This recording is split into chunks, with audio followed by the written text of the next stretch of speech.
Mind Gym. Stop chasing motivation, start building discipline. Written by Ronnie Rowland. Published by Growth Literacy Lounge. You don't have a motivation problem. You have a misunderstanding of how change actually works. That fire you're waiting for, that lightning bolt of energy that will suddenly make everything easier, it's not coming. And even if it does, it won't stay. Motivation is a sprinter. It's fast, loud, and exciting, but it fades before the real work begins. Discipline, though. Discipline is a marathoner. Quiet, relentless, and brutally effective. This book isn't going to pump you up. It's going to train you. Not with hype, but with habits. Not with slogans, but with systems. Because the real transformation doesn't happen when you feel good. It happens when you move forward, even when you don't. You already know what you want. More focus, more consistency. More follow through, less starting over, less flaking out, less guilt from another week of I'll start Monday. What you need now is the internal machinery to act on what you want, even when it's hard, even when it's boring, even when no one's watching.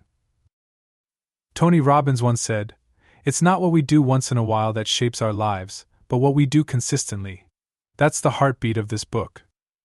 This is about building the kind of mental infrastructure that doesn't rely on perfect conditions or bursts of inspiration. It's about turning discipline into a reflex. You'll learn how to remove friction, design daily non-negotiables, build mental reps, and shift your identity, not just temporarily, but permanently. You'll stop waiting to feel ready and start acting like someone who is, and over time, that action will become your new normal. This isn't theory. It's practical. Every chapter gives you a tool, a rep, a chance to reinforce the kind of person you want to be. You don't need to master it all today. You just need to start. Let's build the muscle that motivation can't. Chapter 1. When you don't feel like it, do it anyway. You already know the feeling. You set the alarm with good intentions. You were going to run. Or write. Or meditate. Or finally start that thing you've been talking about. But the moment comes, and your body says no. Your brain says later. You scroll. You snooze. You tell yourself tomorrow. Let me ask you something. What if the feeling never comes? What if ready is a myth? That's the real reason so many people stay stuck. We've been trained to believe that action should feel good. That the spark comes first, then the movement. But the truth? It's usually the other way around. We act, then the spark catches. And sometimes, it doesn't. And that's okay too. We don't build discipline when it's easy. We build it when it's inconvenient. The athletes who lace up when it's raining. The writers who type when the page is blank and the mind is foggy. The parents who show up again and again, even when they're running on fumes. These people aren't special. They've just trained their minds to move regardless of mood. Discipline is a decision, not a feeling. You don't wait for the weather to be perfect before you leave the house. So why wait for inspiration to chase what matters? There's a simple practice I use called do it anyway. It's not magic. It's not motivational. It's just muscle memory. I wake up tired, I write anyway. I feel awkward at the gym, I show up anyway. I don't want to have the conversation, but I lean in anyway. And here's the twist. I rarely regret it, but I almost always regret not doing it. That voice in your head? The one saying, just skip it today. It's not your enemy, it's your opportunity. Every time it shows up, you're at a crossroads. One path reinforces delay. The other strengthens identity. Every rep of action carves out a new version of you, not the one who plans to, but the one who does. This doesn't mean you have to go hard every day. That's unsustainable. What we're building here isn't intensity, it's integrity. The quiet kind. The kind where you keep your promise to yourself, even when no one's watching, especially then. Start small, really small. 5 minutes of focus work, one set at the gym. 1 page written. What matters is showing up, not crushing it, not breaking records, just proving to yourself that you're the kind of person who follows through. I'm not asking you to become a robot. You'll still have off days. So do I. But instead of waiting for motivation, you'll develop something far more powerful, self-respect. You'll start to believe yourself. Trust yourself. And that, more than any goal or milestone, is what changes everything. You don't need more inspiration, you need more reps. the discipline rep. The I don't feel like it but I'm doing it anyway rep. Stack enough of those, and you won't need motivation. You'll have momentum. And momentum doesn't ask how you feel, it just moves. So next time you don't feel like it, and trust me, that time is coming, pause, smile. Recognize the moment for what it is, a test, and then quietly, powerfully, do it anyway. That's the real flex. That's how you win, not someday. Not when you're pumped, but today, right now. Especially now. Discipline shows up when motivation doesn't. Action can lead to motivation, not the other way around. Small, consistent reps are more powerful than bursts of intensity. When was the last time you followed through on something even when you didn't feel like it? How did it make you feel afterward? Pick one small task today that you don't feel like doing. Do it anyway. Don't overthink it, act. Chapter 2. The Motivation Myth. Motivation is sold to us like magic, posters of lions and mountains. Speeches that make your heart race, viral videos with booming soundtracks. It feels good, doesn't it? For a moment, you're invincible. For a moment, anything seems possible. And then the moment fades. You know this already, you've been there. Fired up on Sunday night, ready to conquer your goals. But by Wednesday, you're dragging. By Friday, you're negotiating with yourself. Maybe next week. Maybe when things calm down. Maybe when the spark returns. The problem isn't you. It's the myth you've been sold. Motivation isn't fuel. It's fireworks. Loud, exciting, and gone in a flash. You can't build a life, or a legacy, on fireworks. You need something steadier. Something you can rely on when the music stops. That's where discipline comes in. And here's the real kicker. Action breeds motivation, not the other way around. Think about the last time you didn't want to work out, but forced yourself to start. 10 minutes in, the blood was pumping, the mind was sharper, and you found your rhythm. The desire showed up after the doing, not before. Action triggered the feeling, not some magical mood swing. Waiting to feel motivated before you move is like waiting to get warm before you light a fire. It just doesn't work. You have to act first. You have to spark the flame yourself. And it's not just workouts or projects, it's everything. The conversation you're dreading, the book you've been meaning to write, the habit you keep pushing off. Action first, feeling second, that's the law. The trouble is, our brains love the idea of motivation because it feels easy. If we just wait long enough, we think, the right moment will hit, the energy will flood in. We'll finally want it badly enough. But waiting for that perfect feeling is a trap disguised as patience. It's passive procrastination. You don't need to want it, you need to move toward it. Some of the most successful people you admire, they aren't chasing passion every morning. They're not riding some endless wave of inspiration, they're showing up. Doing the reps, making the call, writing the page. They've stopped bargaining with their feelings and started building through their actions. Motivation is a mood. Moods are unpredictable. Discipline is a muscle. Muscles can be trained. Imagine treating discipline like a workout. Some days you're energized. Some days you're sluggish. But you show up either way, because that's the only way the strength builds. You can't skip the off days and expect the gains. You can't only lift when you feel like it and wonder why you're not stronger. Building discipline is the same. You don't wait for permission. You create momentum. One small move, one completed task, one step closer. And as you rack up those small wins, something incredible happens. You start trusting yourself. You stop waiting for external fire. You become the fire. The truth is, motivation is overrated. It's sexy, but it's not sustainable. Discipline is what quietly wins the race, while motivation is busy taking selfies at the starting line. Next time you catch yourself saying, "I'm just not feeling it," catch yourself. Smile. Move anyway. Even a tiny step forward changes everything. Even 5 minutes of focused action can tip the balance. You're not someone who waits anymore. You're someone who acts. Not because it's easy, not because it's thrilling, but because you decided who you are, and your actions match that identity. Forget chasing motivation. Build discipline. Build momentum. Build yourself. Motivation fades quickly. It's unreliable as a fuel source. Action creates motivation, not the other way around. Discipline, built through consistent small actions, is sustainable. Where in your life are you waiting for motivation when you could be taking action instead? Choose one task you've been putting off. Set a 5-minute timer and start it now. Don't wait to feel ready. Chapter 3. The Mind Gym Model. Training over trying. We've been taught to believe that success is about trying harder, push more, grind harder, want it badly enough and it'll happen. But if that were true, we'd all be crushing our goals by now.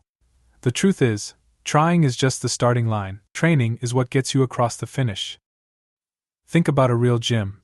You don't walk in on day one, slap a few plates on the bar, and deadlift twice your body weight just because you're trying really hard. You start where you are. Maybe it's just the bar. Maybe it's air squats and shaky push-ups. And that's not weakness. That's wisdom. You train at the level you're at so you can grow stronger over time. Your mind works the same way. Mental toughness, follow-through, consistency, these are muscles. They don't show up because you want them badly. They show up because you train them, rep by rep, day by day. When you stop thinking of discipline as something you either have or don't and start treating it like a skill you can develop, everything shifts. You stop beating yourself up for not feeling strong enough. You start building that strength systematically, like a smart athlete.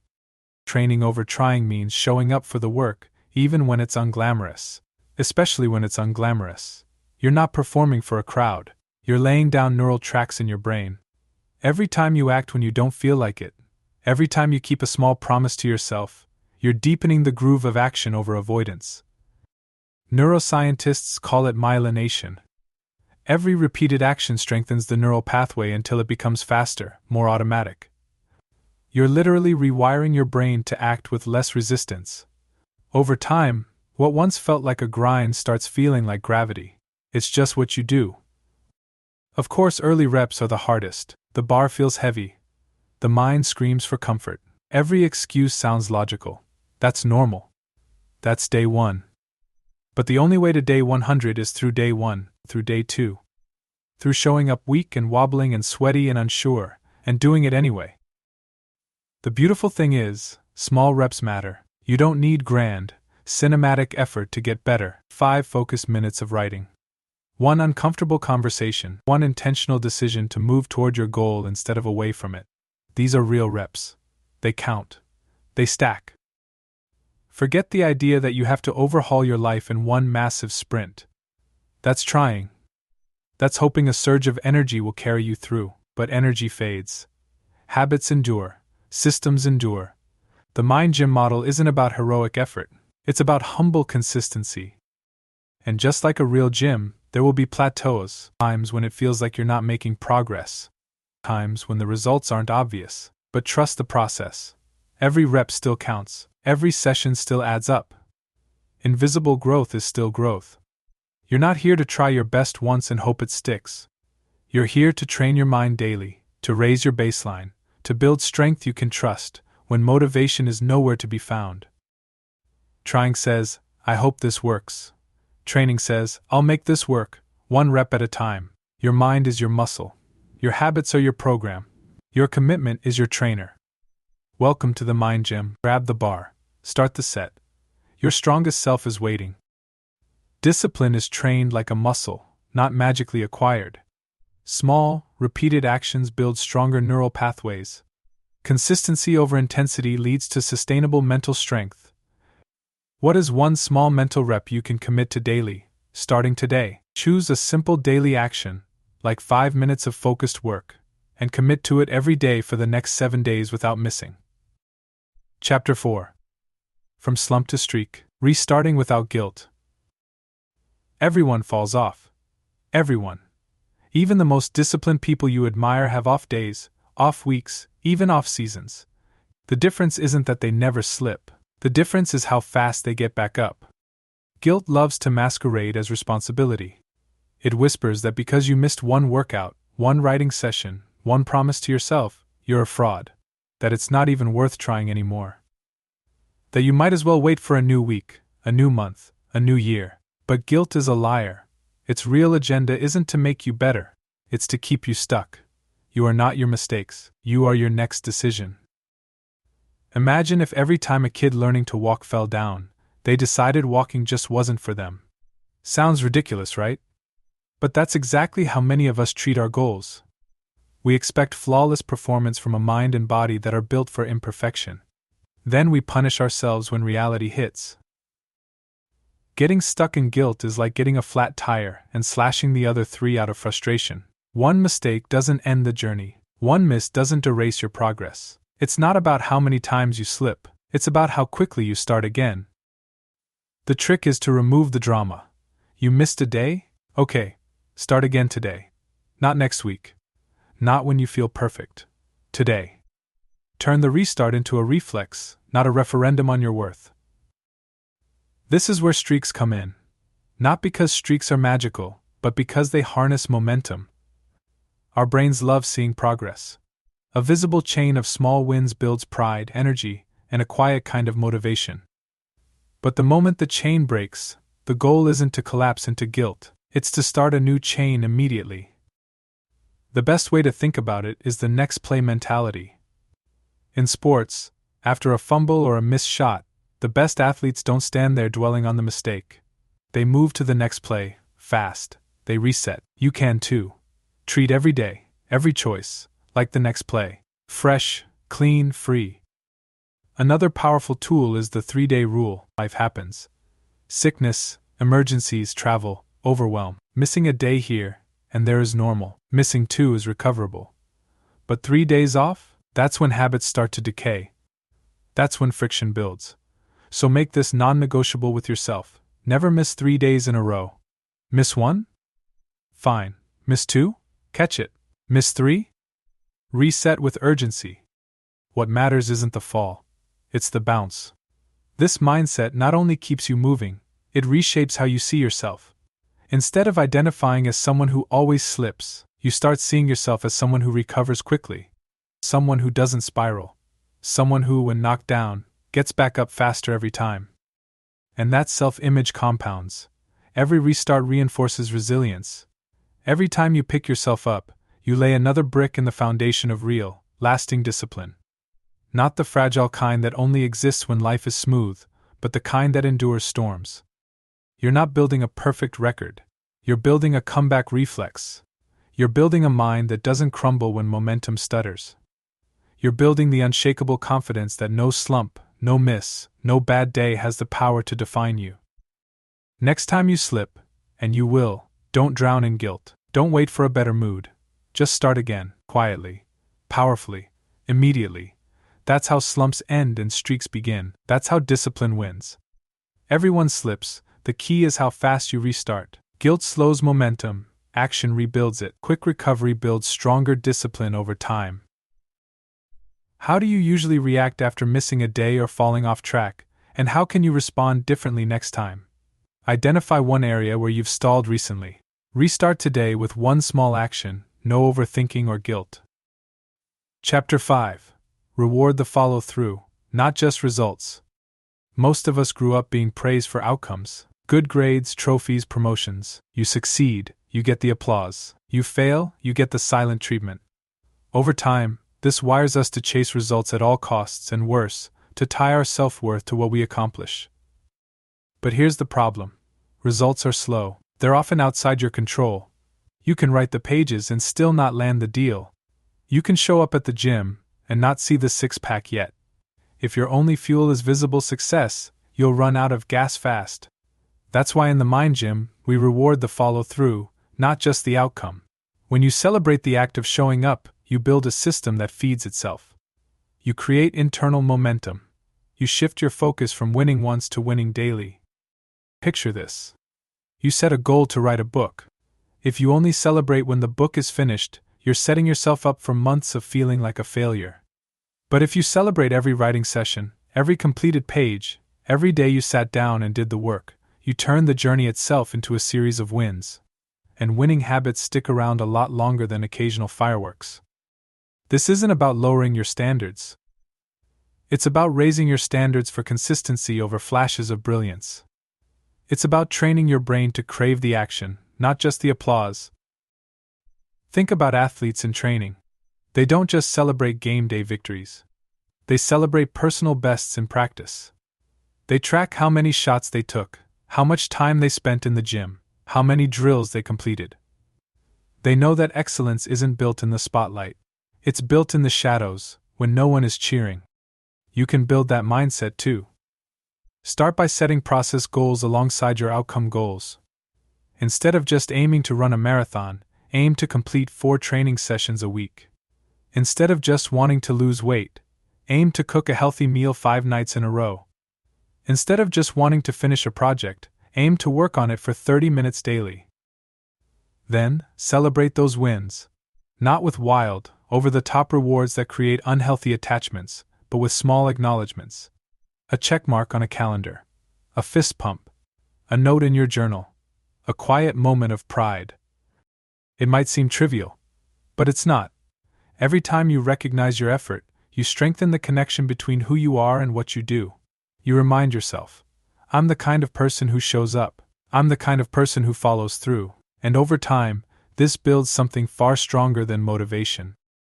It builds identity. Motivation asks, do I feel like it?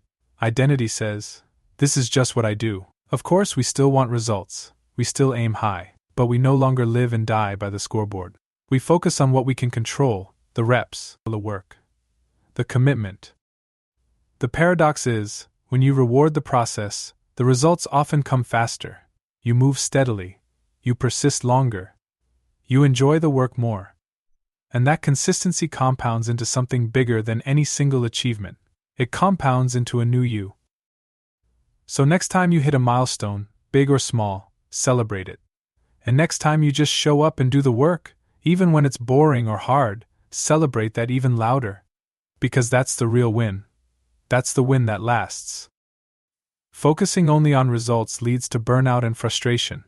Rewarding consistent effort builds lasting habits. Identity shifts when you celebrate showing up, not just succeeding. What is one daily action you could start celebrating, even before you see results? Today, acknowledge yourself for completing a small action step toward your goal, no matter how minor it feels. Chapter 6: The Power of Tiny Wins. Big goals are exciting. They fire up your imagination. They make you daydream about the day you'll finally stand at the finish line, victorious. But the truth is, big goals are also overwhelming. They're heavy. They whisper doubts when you're only halfway there. They make the gap between where you are and where you want to be feel impossible to cross. That's why tiny wins matter more than you think. They're not just cute motivational tricks. They are the foundation of momentum. They are the secret weapon against overwhelm. They're the proof, every day, that you're moving forward. Imagine you set out to climb a mountain. If you only measure success by reaching the summit, every step before that feels like failure.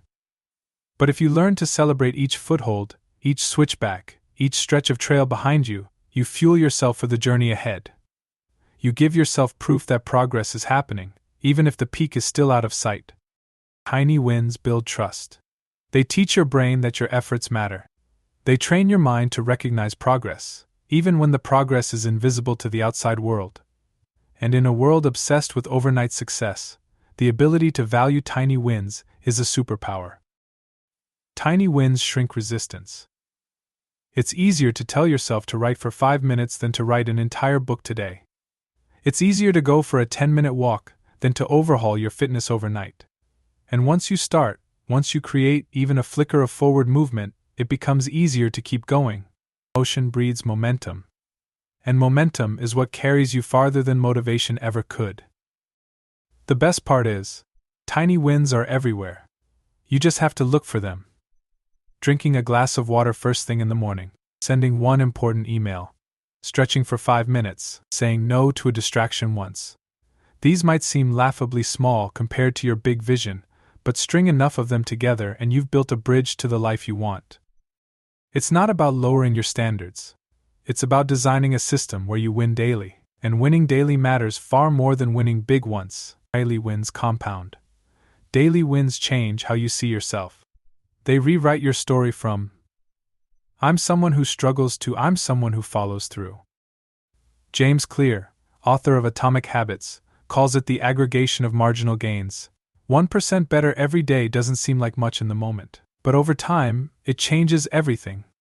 It separates the people who stay stuck from the people who build unstoppable momentum. Tiny wins also protect you from the trap of all or nothing thinking. You don't have to do it perfectly. You don't have to hit a home run every day. You just have to show up. You just have to move the ball forward, even a few inches. Progress, not perfection. In the mind gym, every rep counts. Every small victory matters. You're not chasing massive change overnight. You're stacking tiny wins, trusting that the big transformation will take care of itself. Because it will. It always does for those who persist. So stop waiting for the perfect moment to make a grand move. Start collecting tiny wins today. Start seeing every small action as a vote for the person you're becoming. Start trusting that the climb is made one step at a time, and that every step is worth celebrating.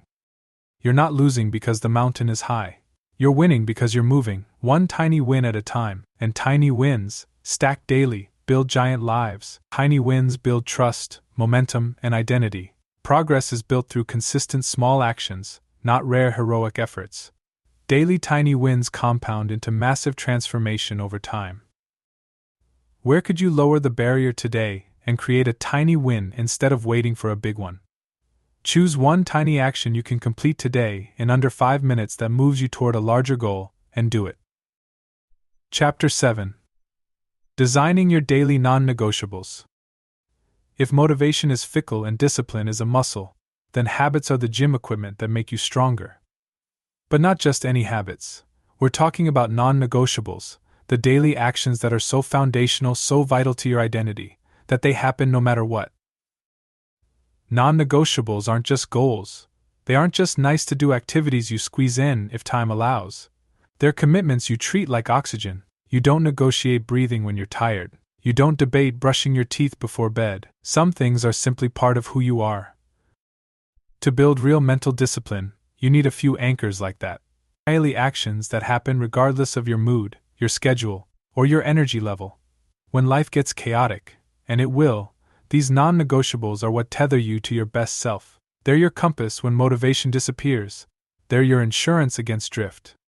The mistake most people make is setting too many.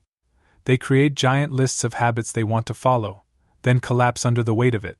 A real non-negotiable is rare. It's simple. It's stripped down to the essentials.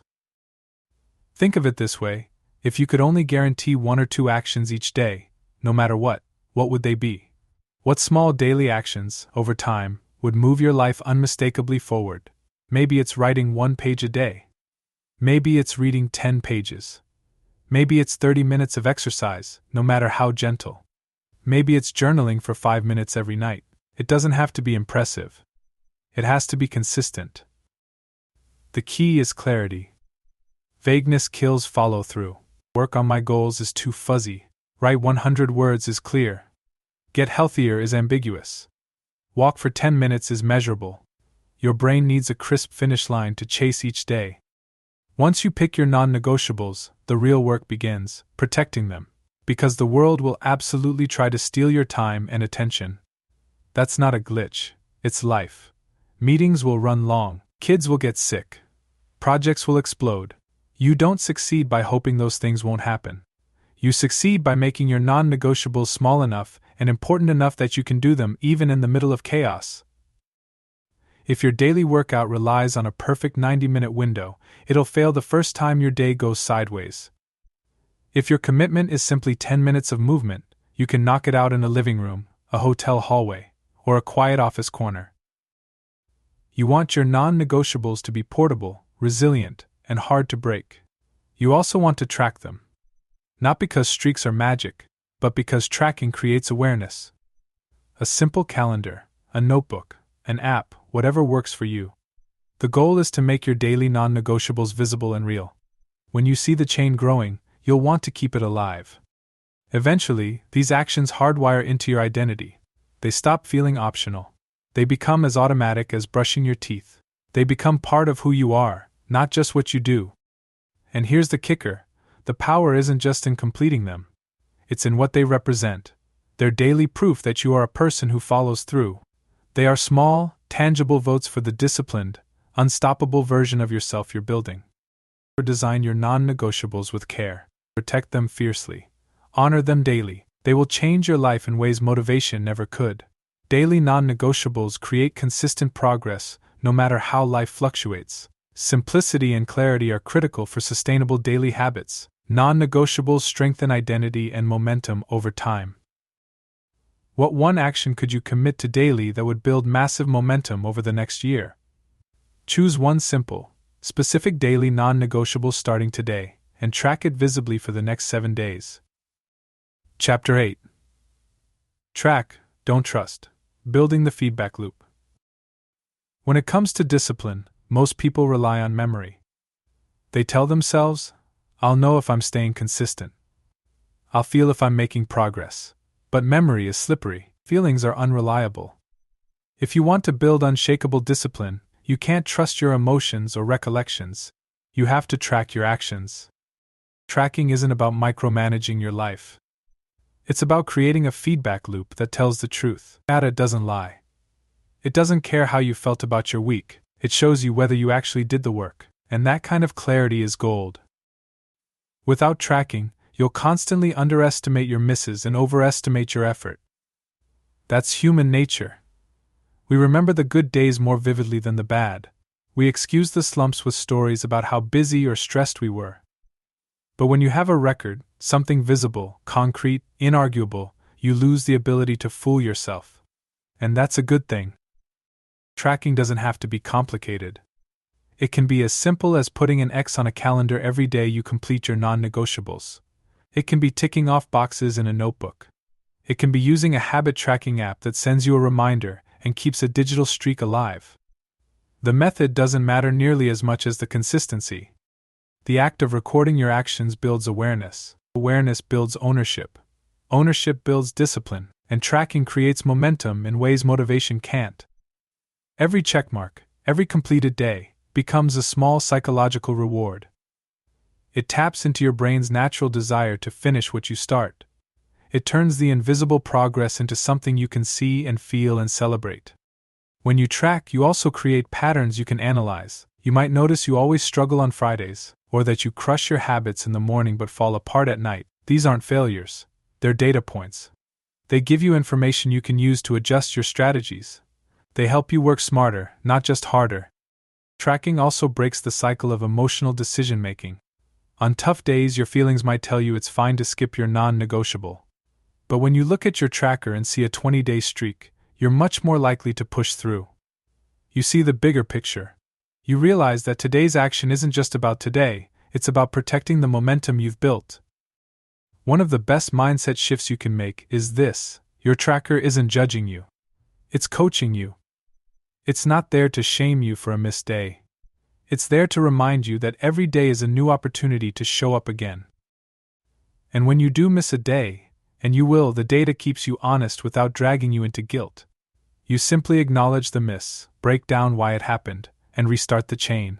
No drama. No spiral. Just learning and moving forward. The goal isn't to build a perfect streak. It's to build a relationship with action that's stronger than your moods. Track, don't trust. Trust can be lazy. Tracking demands honesty. Trust can be emotional. Tracking stays factual. Trust can fade when motivation fades. Tracking anchors you when the winds shift.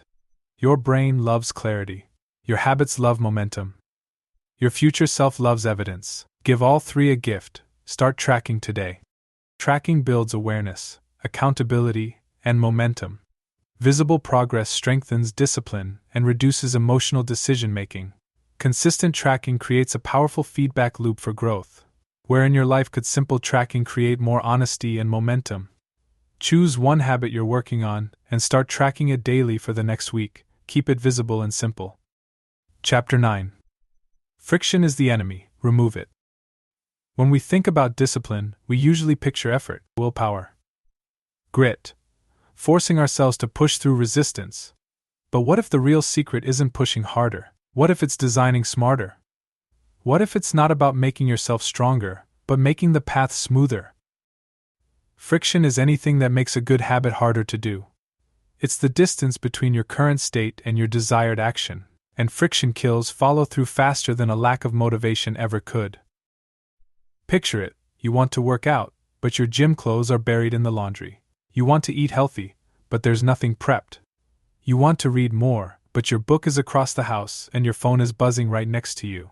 None of these obstacles are huge by themselves, but together they create drag. They create micro-resistance. Enough micro-resistance stacked up and you won't move at all. The solution isn't more willpower. It's removing the friction in advance. You don't wait until you're exhausted to hunt for your running shoes, you set them by the door the night before. You don't wait until you're starving to decide what's for dinner, you prep it when you're thinking clearly. You don't fight your phone for your attention when you sit down to read, you put it in another room before you even start. Discipline often looks effortless from the outside because disciplined people have designed their environments to support their habits. They've set things up so that doing the right thing is easier than doing the wrong thing. They've engineered momentum. Your environment will always win. If you're constantly surrounded by friction, even the strongest willpower will eventually give out. But if you set up your world to remove obstacles and lower resistance, even on tired, distracted days, you'll find yourself moving forward almost automatically. It doesn't take much. A 5-minute setup tonight can save you hours of struggle tomorrow. A little preparation beats a lot of motivation. One powerful trick is the 2-tap rule. Any good habit you want to build should be no more than 2 quick moves away. Want to write? Your laptop is open and waiting. Want to eat healthy? The food is ready and visible. Want to meditate? The mat is out and inviting. If your desired action is buried under multiple steps, you're relying on future you to have more willpower than you realistically will.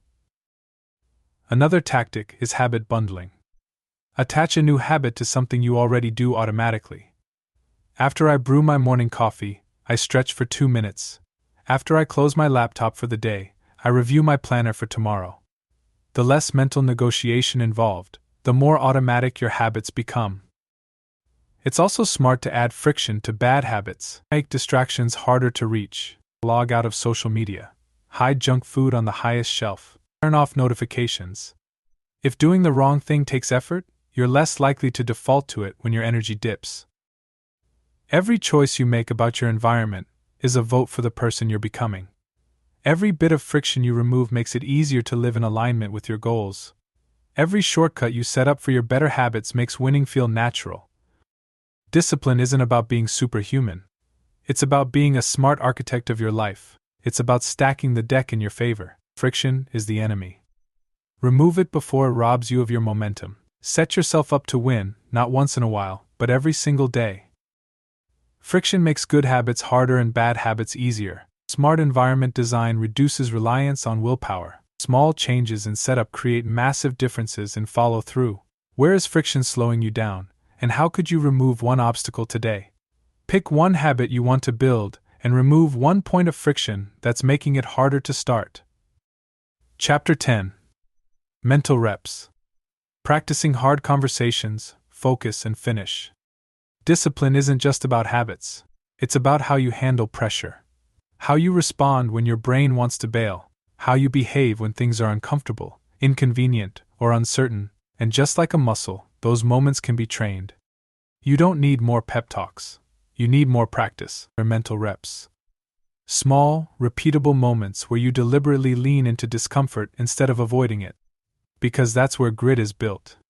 That's where your future self is forged, not in ease, but in resistance. Start with hard conversations.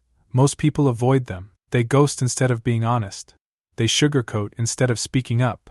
But every time you lean into an uncomfortable dialogue calmly, clearly, without backing down, you get stronger. You train your voice. You sharpen your courage. You realize you can survive discomfort and still maintain connection. You don't have to get it perfect. You just have to get in the reps. Initiate the talk. Say what needs to be said. Stay present. Don't retreat. Do that once a week and watch your confidence grow, not because the conversations get easier, but because you get braver. Then there's focus. In a world where distractions are weaponized against you, choosing to concentrate is an act of rebellion. Your brain isn't wired for deep work, it's wired for dopamine. Every ping, ding, and scroll trains it to crave novelty over depth. So we practice mental reps of attention. Turn off the noise. Set a timer. Pick one task and stick with it. When your mind wanders, notice it and return. That's not failure, it's the rep. Every return to focus is another curl for your cognitive biceps. You don't need hours of uninterrupted time. Start with 10 minutes, then 15, then 25. That's how endurance is built. And finally, finish. The most underrated muscle in the mental gym. So many people start strong and fade. They're great at launching, weak at landing, but finishing is a skill. And it's one you can train. Start by shrinking the scope. Don't try to finish everything. Pick one thing. One lingering task. One loose end. One undone project. And close the loop. Don't wait until it's perfect. Done is better than pending. Completion gives closure. It builds confidence. It tells your brain, I follow through. Then do it again. One finished task a day, no matter how small. That's a rep. That's a builder. Soon you start to see yourself differently, not as someone with scattered energy and half-baked ideas, but as someone who finishes what they start. Hard conversations. Deep focus. Finishing strong. These aren't just actions. They're disciplines. And every time you choose them, you train your mind to obey purpose over comfort. Will it feel good? Not always. That's not the point. The point is progress. The point is becoming someone who can sit in discomfort and still act with clarity. Someone who can silence the noise and stay with the work. Someone who doesn't just start, but sees it through. These aren't talents. They're reps. And the more you get under the mental bar, the more strength you build. Quiet, sturdy, unshakable strength. The kind that carries into every area of life. You don't rise to the level of your goals. You fall to the level of your training. So train for the moments that matter. Practice the hard things now, so when life gets loud, you already know what to do. Discipline grows through practicing discomfort, not avoiding it. Hard conversations, deep focus, and finishing are all mental muscles. Progress is built through consistent, repeatable mental reps. Which of the three, hard conversations, focus, or finishing, do you tend to avoid, and how could you rep it this week? Pick one small task you've been avoiding, start it, finish it today, and log it as your first rep. Chapter 11. What discipline really is and isn't. Discipline has a branding problem. For a lot of people, the word feels cold, rigid, even punishing. They picture drill sergeants and strict rules. No fun, no flexibility, just a life of endless self-denial. But that image is wrong. Discipline isn't about restriction, it's about liberation. It's not punishment, it's power. Real discipline isn't a cage. It's a key. It's what unlocks your potential. It's what gives you the freedom to live with intention instead of reaction. Without it, you drift. With it, you steer. Not perfectly, not always in a straight line, but with direction, or with choice. Let's clear this up. Discipline is not being hard on yourself. It's not shame. It's not guilt. It's not grinding until you burn out. It's not pushing through pain just to prove something. That's ego, not growth. That's proving you're tough, not becoming who you're meant to be. Discipline is doing what needs to be done, even when it's boring, even when it's inconvenient, even when it lacks applause. It's quietly honoring your commitments, not because someone's watching, but because you said you would. It's self-respect in action. And here's the twist: disciplined people aren't always feeling it. They don't have some magical source of constant motivation, they just have a different relationship with discomfort. They've learned that the short-term sting of effort is worth the long-term payoff of progress. They also know that discipline doesn't mean never resting. It doesn't mean never bending. It means being intentional. Rest can be part of discipline. Recovery can be strategic. Saying no to something good today so you can say yes to something better tomorrow. That's discipline. The undisciplined life isn't carefree. It's chaotic. It's filled with regret, broken promises, missed potential. It might feel easier in the moment, but it always costs more in the end. Without discipline, you become a slave to circumstance. You're driven by moods, distractions, other people's expectations. You react instead of respond.